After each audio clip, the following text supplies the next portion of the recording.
Fidèle à sa vision de l'enseignement, la faculté de droit de l'Université de Sherbrooke est fière d'offrir un programme en pratique du droit criminel et pénal. La principale raison pour laquelle nous avons décidé de monter un programme comme celui-là, c'est vraiment le feedback des étudiants qui étaient en pratique. Les étudiants revenaient et disaient « Ouf, mes interrogatoires, mes contre-interrogatoires, c'était la première fois que j'en faisais, c'était pas intuitif, c'était pas normal. » Donc, on a lancé un appel aux avocats qui pratiquent, soit à titre de procureur de la Couronne ou de procureur de la Défense, à venir nous rencontrer et à nous parler des besoins qu'ils ont eus lorsqu'ils ont commencé leur pratique ou qu'ils ont à titre de maître de stage ou d'employeur. Le programme est réellement construit pour favoriser l'acquisition des compétences, mais également des réflexes propres au domaine pointu qu'est le droit criminel et pénal. On se le cachera pas, c'est en début de pratique qu'on commet toujours nos pires gaffes, nos erreurs, puis des fois, ça peut avoir un impact sur notre réputation. Il y a plein de choses qui peuvent arriver. Et ce programme-là nous donne justement la chance de faire nos erreurs avant le stage. L'élaboration de ce programme-là se voulait effectivement le plus pratique possible. Et comme vous le savez, c'est un programme qui existe nulle part ailleurs. Donc, ce qu'on voulait, c'était vraiment développer des praticiens. Et la réaction de la pratique a été très, très enthousiaste.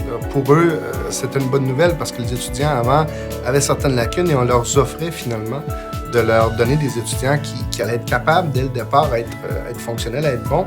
Des petits groupes de travail au type d'encadrement en passant par une rétroaction constante, tout est pensé en fonction des exigences de la pratique.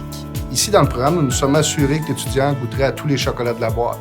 Donc, il a la chance de voir telle infraction, telle autre infraction, un témoin qui ne répond pas comme il est prévu.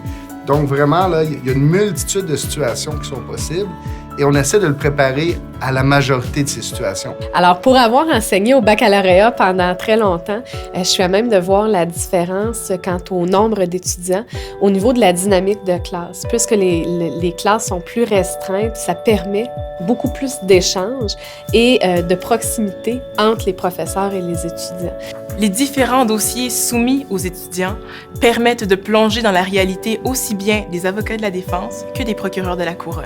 Les étudiants sont toujours appelés à travailler en équipe, donc on les regroupe dans des bureaux d'avocats. Cette année, ils se voyaient confier 6 dossiers, donc dans 6 domaines différents. Et dans 3 de ces dossiers-là, les étudiants représentent la poursuite.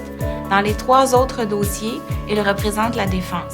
Ce qui fait que chaque étudiant est appelé à vraiment réfléchir, agir des deux côtés. Les dossiers sont super bien répartis. D'emblée, on est encadré par des chargés de cours qui seront comme l'équivalent de maîtres de stage. Donc, c'est eux qui vont nous dire « As-tu creusé tel point de droit? Est-ce que tu as pensé à ça? Pourquoi tu fais ça? » Ces superviseurs-là nous ont vraiment aidé à développer là, des habiletés au niveau pratique, mais surtout au niveau stratégique. Puis, on les rencontre là, avant chacun de nos dossiers, mais également après. Donc, la rétroaction qu'ils nous font de chacune de nos performances, de chacune de nos décisions, c'est vraiment un bagage unique. Le diplôme vient parfaitement compléter et enrichir la formation de premier cycle. En plus des procès simulés, il y a plusieurs cours plus classiques, dont un cours de garantie juridique, un cours de pénologie. Et ce qui est intéressant, c'est qu'il y a aussi un cours de droit pénal international. Donc, même si le programme porte principalement sur le droit pénal canadien, il y a quand même une belle ouverture sur l'international qui peut amener des possibilités supplémentaires là, pour les étudiants. Je recommanderais ce programme-là à un étudiant qui est intéressé en droit criminel et pénal, mais également aux étudiants qui veulent être confiants en rentrant sur le marché du travail parce que ce que ce programme-là m'a amené, c'est vraiment une plus grande confiance en mes capacités. C'est pas un programme pour des professionnels en exercice. C'est vraiment des gens qui terminent leur baccalauréat, qui viennent de terminer leur barreau, qui veulent se destiner à la pratique du droit criminel et pénal et qui veulent être bien outillés pour le faire.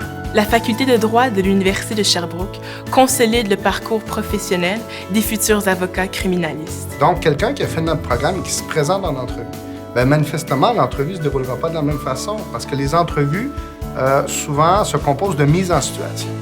Dans le cadre de notre programme, il va y en avoir eu des mises en situation. L'étudiant n'aura pas à s'imaginer qu'est-ce qu'il va faire. Il l'a fait.